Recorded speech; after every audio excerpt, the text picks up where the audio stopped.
UD science class 10 chapter 12 का part 17 है और अब हम पढ़ने वाले हैं practical application of heating effect of electric current. तो मैंने आपको पहले ही बता दिया heating effect of electric current कैसे पैदा होता है, और दूसरा ये भी मैंने बता दिया कि इसका हम लोग आम जिंदगी में बहुत ज़्यादा उपयोग भी करते हैं। The generation of heat in a conductor is an inevitable consequences of electric current. तो जब भी आप इलेक्ट्रिक करंट किसी कंपोनेंट से होके पास होगा, कंडक्टर से होके पास होगा, तो उसमें हीट जनरेट होगा ही होगा। इनएविटेबल कंसिक्वेंस है, मतलब इससे हम लोग छुटकारा नहीं पा सकते हैं।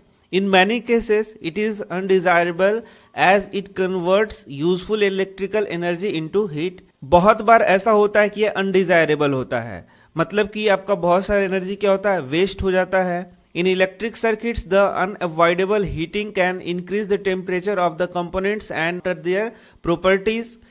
तो आप देख सकते हैं इस हीटिंग इफेक्ट ऑफ करंट के कारण आपको बहुत प्रॉब्लम हो सकता है, और इसी कारण आप देखेंगे कि बहुत सारे आपके अप्लायंसेज हैं, जैसे कि आपका कंप्यूटर है, लैपटॉप है, उसमें फैन लगाया होता है ताकि उसको हमेशा क्या करे, ठंडा कर सके। However heating effect of electric current has many useful application.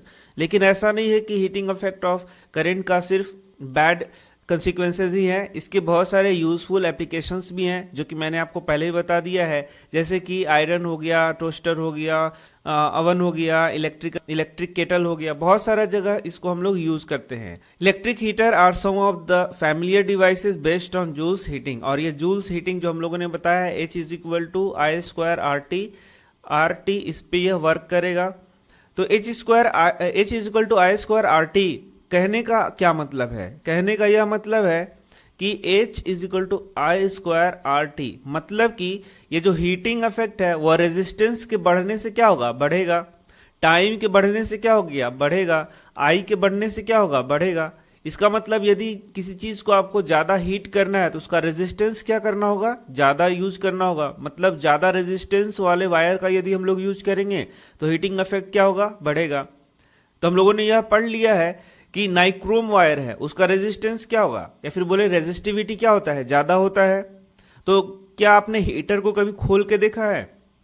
अब देखेंगे कि उसके वायर को इस प्रकार से राउंड करके घुमाकर लगाया जाता है। इसका क्या मतलब है कि इसका वायर का लेंथ को बढ़ाएंगे, और वायर का लेंथ को बढ़ाएंगे तो रेजिस्टेंस क्या होगा, बढ़ेगा।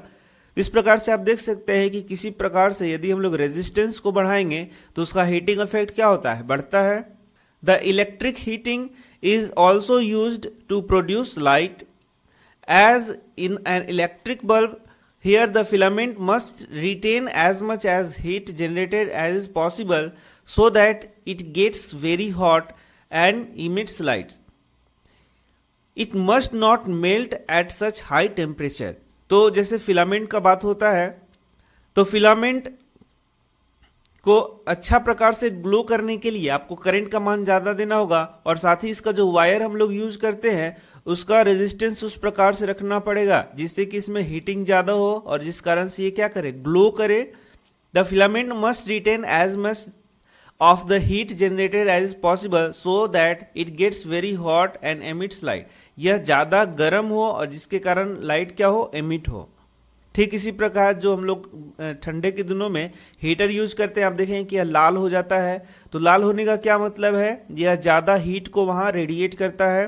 कहने का मतलब यह है कि आपको वहां पर उस प्रकार के मेटल का उपयोग करना होगा, या फिर बोले तो अलॉय का भी आप उपयोग कर सकते हैं जो कि उतने टेम्परेचर को क्या करे, झेल सके। तो आप देख सकते हैं स्ट्रॉन्ग मेटल का बल्ब में यूज किया जाता है जिसे हम लोग क्या बोलते हैं, टंगस्टन, जिसको फिलामेंट बनाने के लिए यूज किया जाता है। यहाँ भी प्रश्न पूछा जाता है कई बार, जिसका मेल्टिंग पॉइंट क्या होता है, बहुत ज्यादा होता है, जिस कारण से वह मेल्ट जल्दी नहीं होता है और आपका बल्ब सही प्रकार से काम करता है।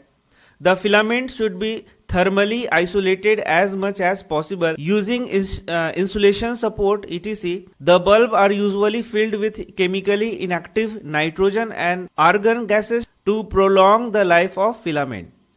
तो इसी के साथ आप देखें कि ये जो फिलामेंट बल्ब के अंदर लगाया जाता है उसको आइसोलेटेड होना चाहिए ताकि वो अच्छा प्रकार से फंक्शन कर सके। इसी कारण से आप देखेंगे उसमें नाइट्रोजन या फिर आर्गन गैस भरा जाता है गैस इस बल्ब में, ताकि इसको क्या किया जाए, आइसोलेटेड रखा जा सके। Most of the power consumed by the filament appears as heat but a small part of it is in the form of light radiated. तो बहुत सारा आप देखेंगे कि ये हीट के रूप में एनर्जी जो है वो एब्जॉर्ब हो जाता है, और कुछ पार्ट क्या होता है आपका लाइट एनर्जी के रूप में एमिट होता है, जिसका प्रयोग हम लोग करते हैं। तो आपने अपने घरों में फ्यूज को तो जरूर देखा होगा। तो जूल्स हीटिंग का एक बहुत अच्छा एप्लीकेशन है फ्यूज के रूप में, जो कि हम लोग अपने घरों में करते हैं।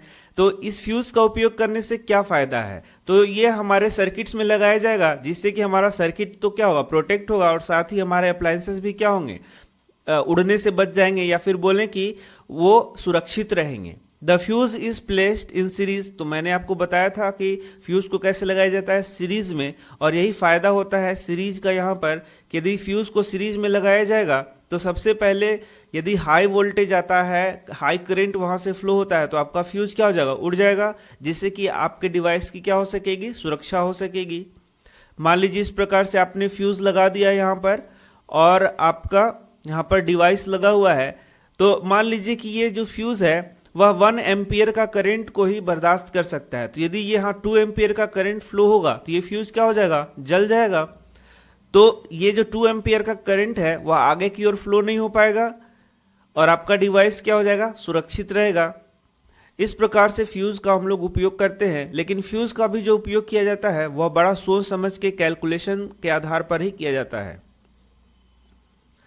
It consist of a piece of wire made of a metal or an alloy of appropriate melting point, for example aluminium, copper, iron, lead का यहाँ पर हम लोग उपयोग करते हैं। तो ये भी प्रश्न हो सकता है कि फ्यूज में किस प्रकार के वायर का उपयोग करते हैं, फ्यूज को कैसे हम लोग कनेक्ट करते हैं। तो बहुत सारे प्रश्न यहाँ से भी पूछे जा सकते हैं, और आप उसका आंसर आसानी से कर सकते हैं। If a current larger than specific value flows through the circuit, the temperature of the fuse wire increases, this melts the fuse wire and breaks the circuit. तो जैसे मैंने बताया कि यदि ज़्यादा वहाँ पर करंट फ्लो होना शुरू करेगा तो फ्यूज वायर क्या हो जाएगा गल जाएगा, जल जाएगा, जिससे कि आगे की ओर करंट नहीं जाएगा, और आपके जो डिवाइसेज हैं अप्लायंसेज हैं उनके क्या हो जाएगी सुरक्षा हो सकेगी।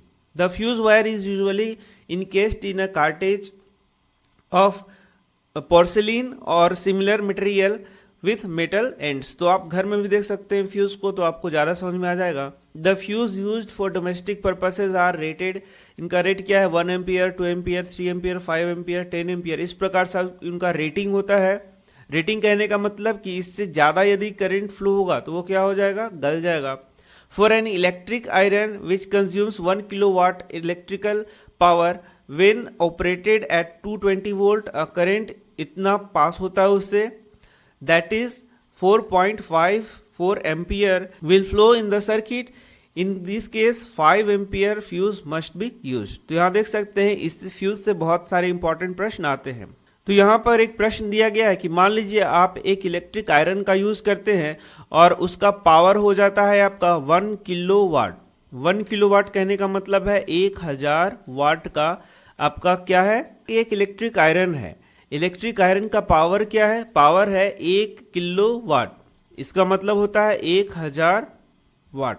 1000 वाट का यह इलेक्ट्रिक आयरन है, पहला चीज। दूसरा, इसका वोल्ट क्या है आपका 220 वोल्ट पे यह काम करता है। तो यहां पर से करंट का मान आपको निकालना है। Current is equal to question, कहने का मतलब है कि मान लीजिए आप इससे एक या फिर इसी में एक फ्यूज को लगाना चाहते हैं, तो किस रेटिंग का फ्यूज को यहां पर लगाएंगे।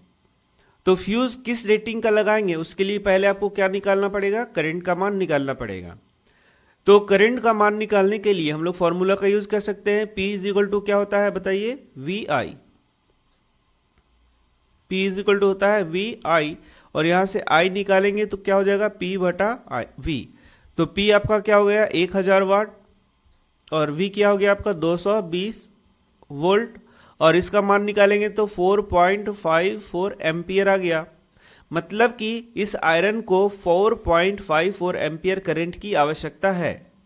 तो मान लीजिए यदि आप 1 एम्पियर का यहां पर फ्यूज लगा देते हैं, तब तो ये 4.54 एम्पियर इसको चाहिए, तब तो उतना करंट इसको फ्लो ही नहीं हो पाएगा, तो आपका अप्लायंस काम ही नहीं करेगा।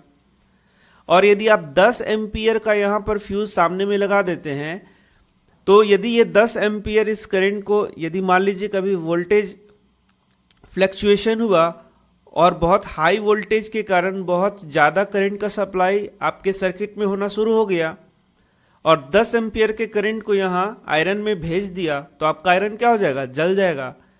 तो इसीलिए हम लोग इसको अच्छा से कैलकुलेट करने के बाद इस फ्यूज का उपयोग करते हैं। तो आप देख सकते हैं कि यदि 4.54 एम्पियर करंट वह आयरन खींचता है तो उसके लिए कितना एम्पियर का हम लोगों को फ्यूज लगाना पड़ेगा? तो आंसर है 5 एम्पियर।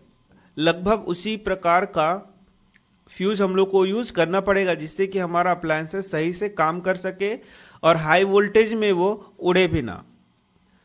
तो नेक्स्ट के वीडियो में हम लोग पढ़ने वाले हैं पावर के बारे में, बहुत इंपॉर्टेंट प्रश्न उससे भी आता है। तो मिलते हैं नेक्स्ट वीडियो में, धन्यवाद।